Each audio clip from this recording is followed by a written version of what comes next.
daquela sequência dos 10 mandamentos. Hoje é o dia do 8º mandamento, que está escrito em Êxodo 20:15. Então diz assim: não furtarás. Amém?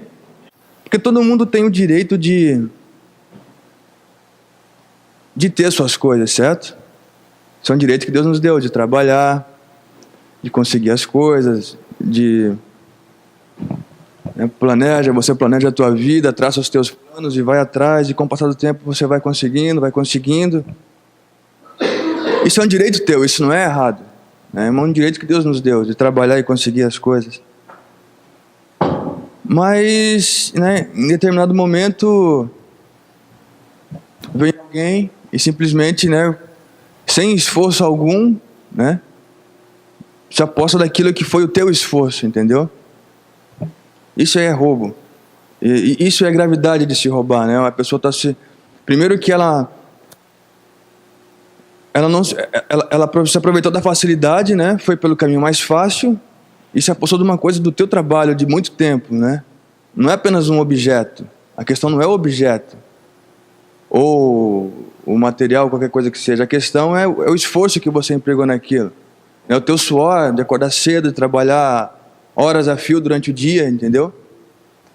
Então isso é nos agravantes da questão do roubo. As coisas têm, tudo tem uma medida, um preço, um preço, um tamanho, tudo tem uma justiça,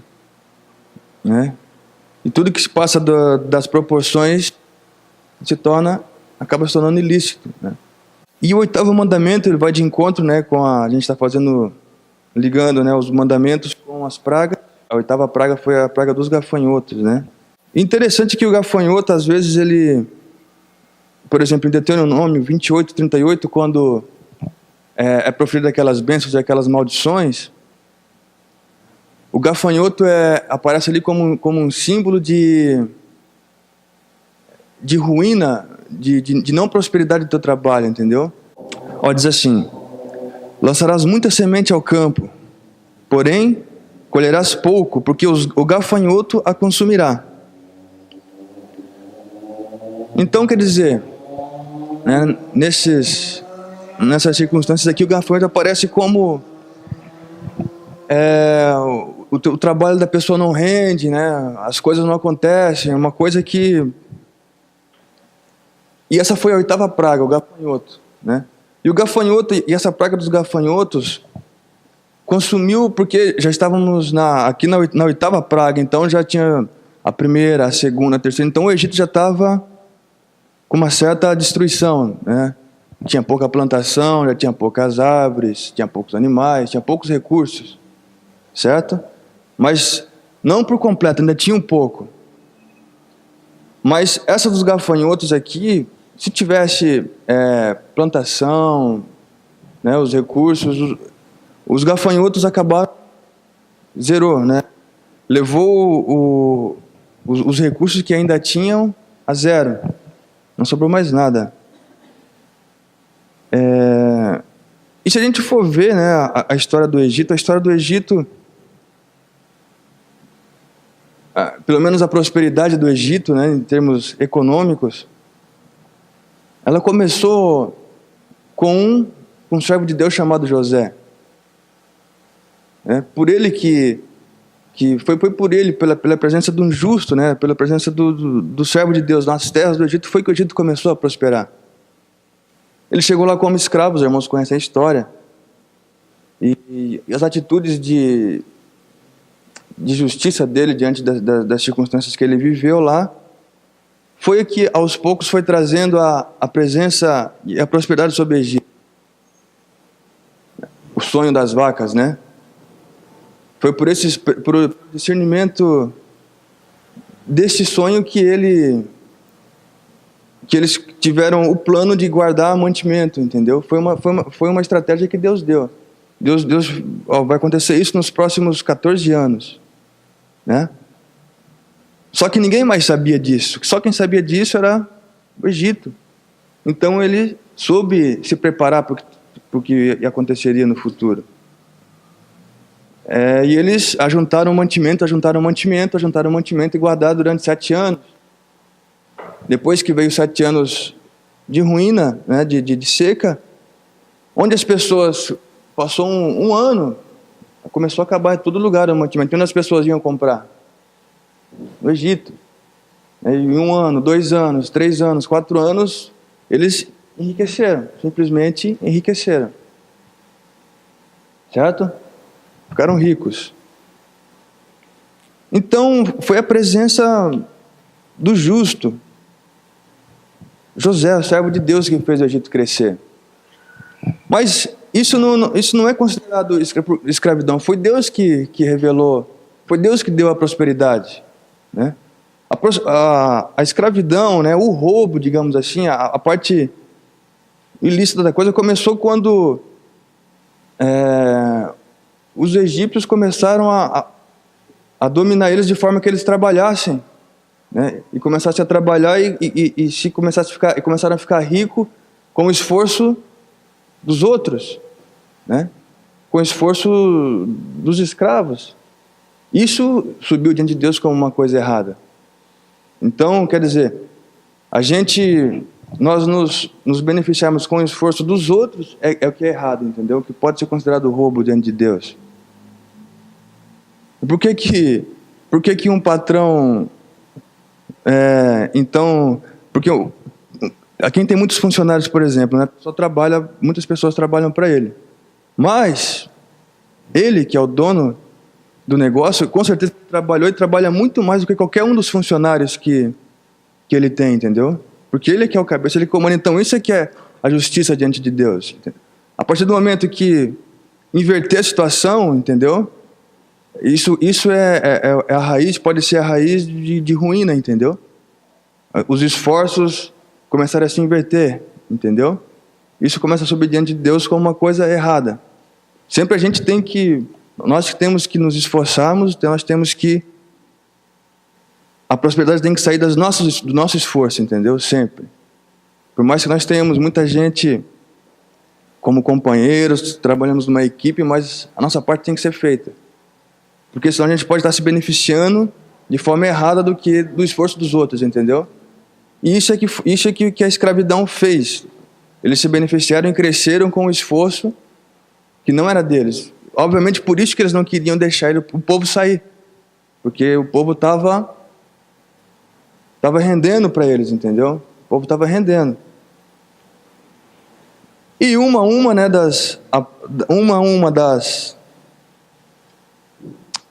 das pragas combateu os deuses do Egito, como já foi falado, né?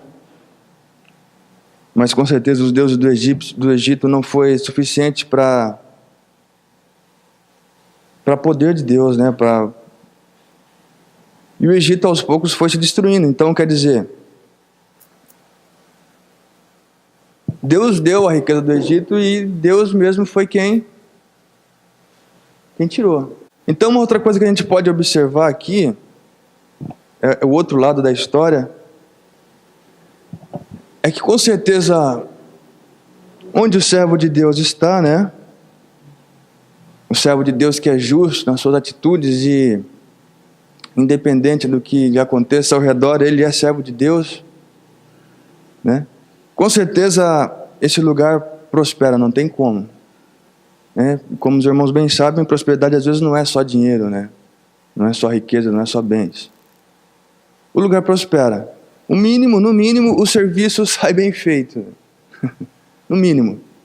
Entendeu? No mínimo, o serviço sai bem feito.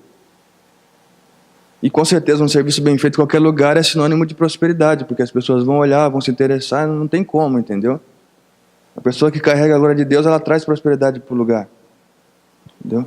A pessoa que realmente toma as atitudes e fala, não, eu sou filho de Deus, entendeu? Eu não concordo com essas coisas erradas. Essas atitudes que vão justificando o ambiente, entendeu? Ele vai aparando e vai trazendo a glória de Deus para aquele lugar e as riquezas vão acontecendo, entendeu? Então, nós como servos de Deus, você como servo de Deus, você traz, irmão, você tem essa, digamos, essa dádiva diante de você, entendeu? Diante de você. A gente não pode Por isso que não tem como você achar que não consegue fazer as coisas, entendeu? Com certeza isso é mentira do diabo na tua vida. Você carrega a glória de Deus na tua vida. Você consegue fazer as coisas bem feitas, entendeu? Você não vai, talvez, revolucionar tudo, mas você consegue fazer as coisas bem feitas naquilo que você faz. A glória de Deus está sobre você. Entendeu?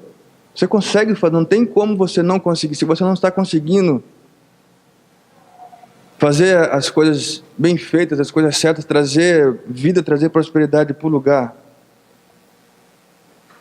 que você está, é porque você está dando mais importância para as setas que vêm na tua mente, entendeu? Para a tristeza, para a depressão que vem sobre você. E não para a glória de Deus que está sobre você e que Ele quer derramar sobre você. Entendeu? O José revolucionou um país, né? Talvez você não vai revolucionar nem o seu bairro direito. Mas pelo menos a tua casa, pelo menos o lugar que você trabalha, tem que acontecer alguma coisa, entendeu? Claro que não cada coisa na sua proporção, cada um na sua caminhada. Mas o servo de Deus tem que mudar, fazer bem as coisas, entendeu? Tem que trazer a prosperidade, tem que trazer uma admiração para quem olha, tem que ter um toque de Deus nas coisas, entendeu? Aquela coisa que não se explica, né?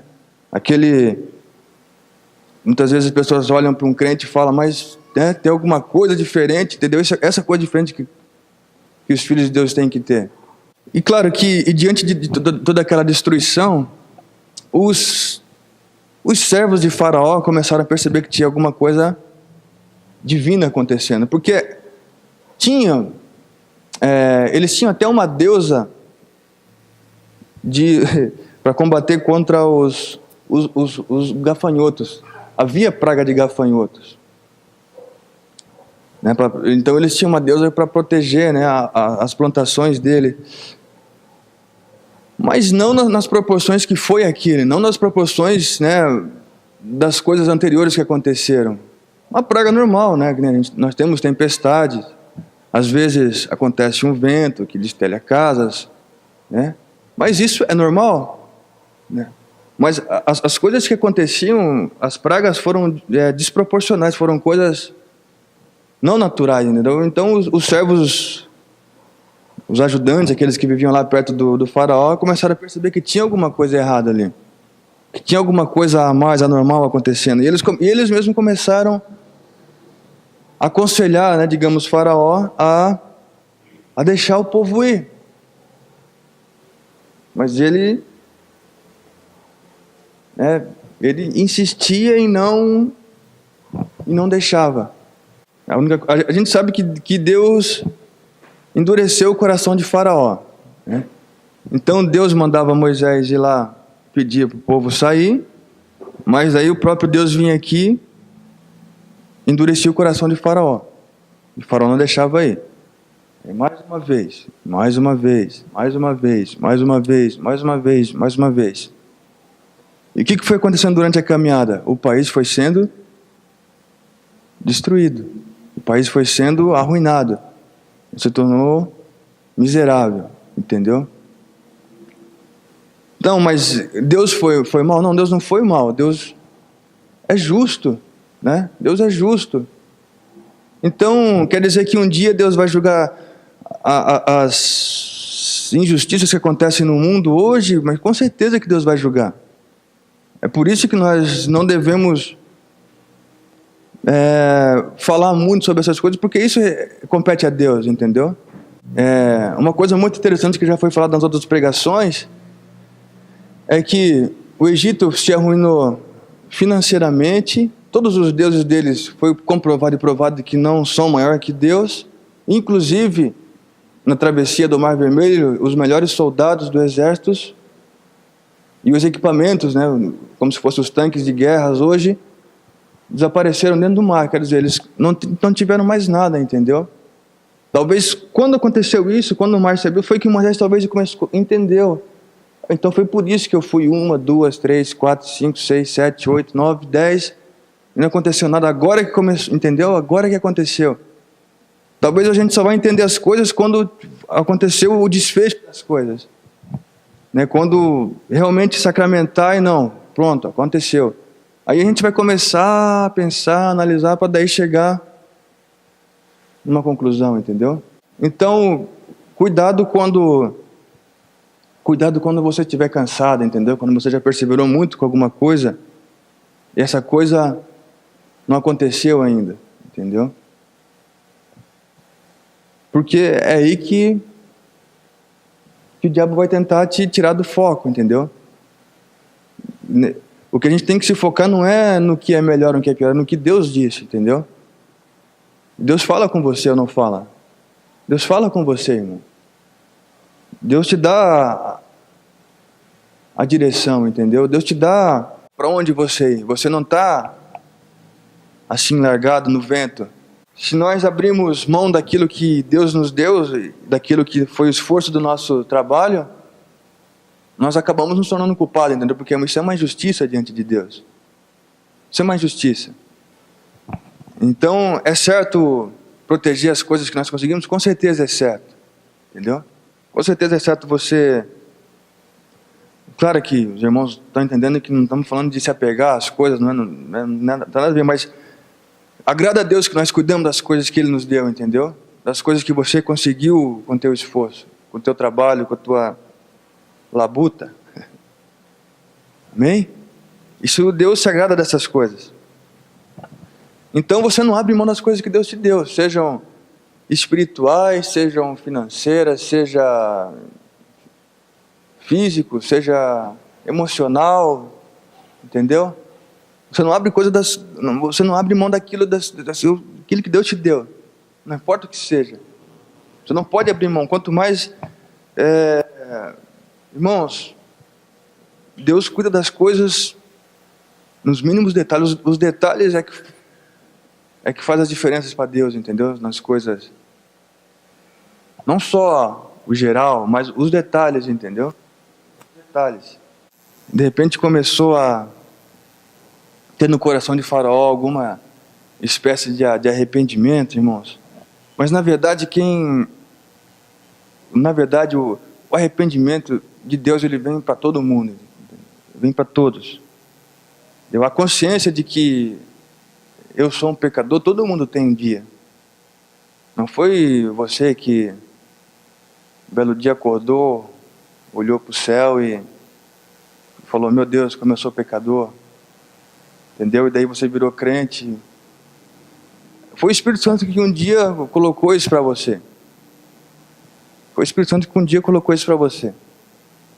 E com certeza Faraó teve essa sensação também um dia, um momento. Ele teve, entendeu? Mas então por que uns se convertem e outros não se convertem? Essa é mais uma pergunta audaciosa que não tem muito como saber porquê, né? Mas talvez pelas escolhas, eu não sei, irmão. Porque, né? Por que a Eva comeu a fruta que não podia comer?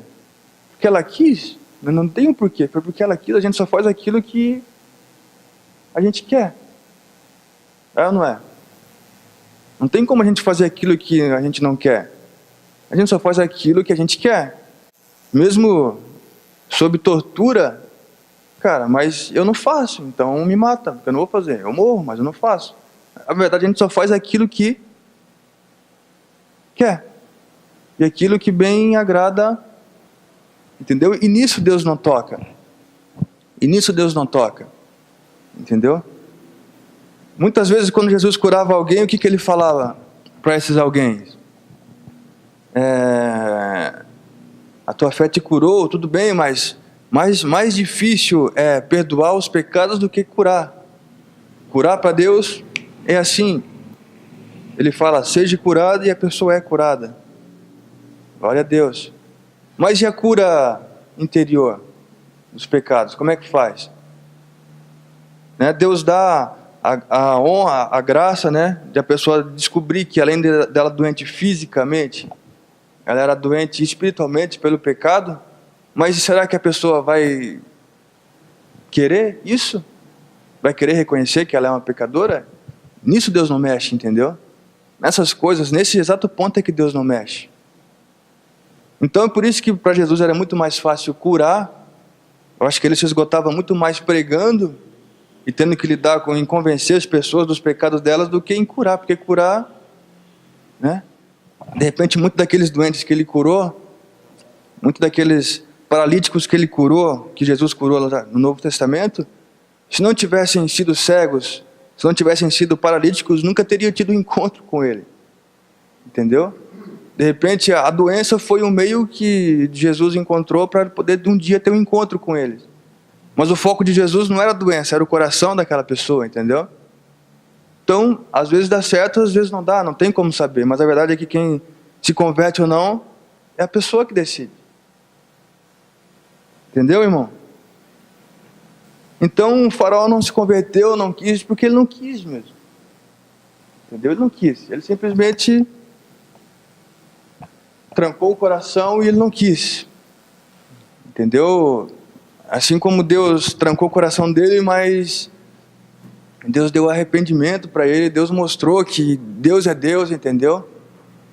Ou você acha que a fama de José não corria por lá? Ou eles não sabiam que foi José que levantou o Egito? Através da presença de Deus, através da intervenção de Deus na vida dele. Eles sabiam disso. Eles sabiam disso. Ou uma nação não sabe os heróis que tem? Sabe ou não sabe? Talvez nós não tenhamos tantas memórias porque nós não tivemos tantos heróis assim. Mas todos os países sabem os heróis que tiveram, as pessoas que fizeram diferença no passado. Você acha que eles não lembravam de José? De como ele livrou o país da seca? Claro que sabiam, entendeu? Eles sabiam do histórico divino que eles já tinham antes. Eles foram ruins porque eles quiseram. Não tem para onde correr. Amém?